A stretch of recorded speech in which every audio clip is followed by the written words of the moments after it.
I want you guys just to see the film, experience it. It's 28 minutes of what she went through. And I hope it impacts you the same way the story impacted me.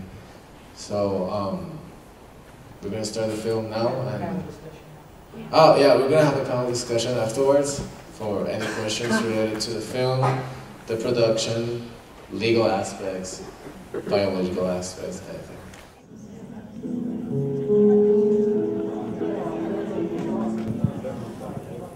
Hello. I hope it impacted you the way the story impacted me when I heard it. I know it's a strong film and it's really hard to swallow, but that's what this case is. And me knowing this woman, even though we know each other by phone, I can call her my friend, and this is just like 5% of her suffering, and because it still lingers on. So if any of you have any questions related to the production or the case, more in depth of the story or legal aspects of the story, feel free to ask the questions. If you guys still want to digest the film, I understand. So we're each going to make a brief statement, and then you can answer questions.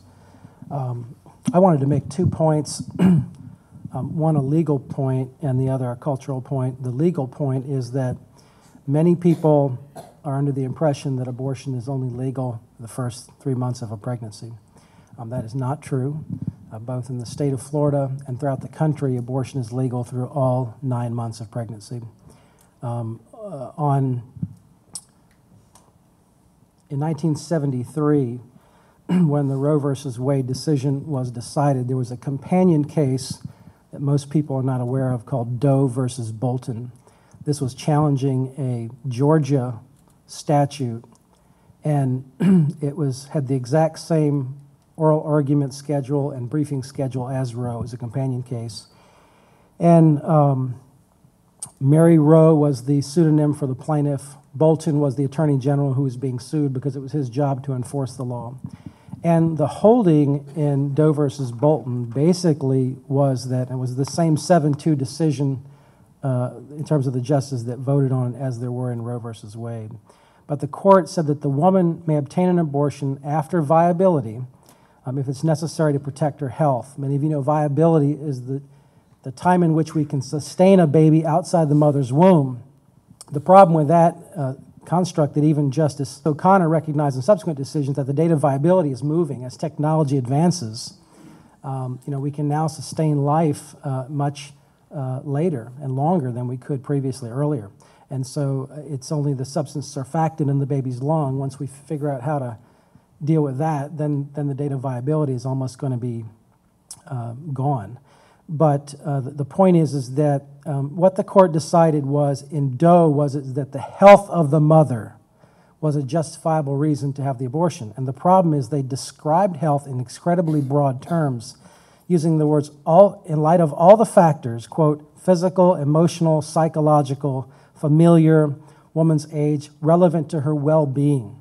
Well, I don't know of a woman that goes through a pregnancy that doesn't have stress, doesn't have tension, doesn't have, emotional issues. And so it's a part of the process of pregnancy itself. And so Doe versus Bolton, basically, while Roe gave you the trimester system and set out the viability criteria, Doe basically opened the entire door up and made it legal. I've actually debated this before, and I have to actually show people the law because they're so in utter disbelief that this is actually legal. And in fact, Patty's going to tell you is going on here on a weekly basis and has been for many years, as we saw in the film. But Chapter 390 in Florida law, the very first part says termination in the 3rd trimester.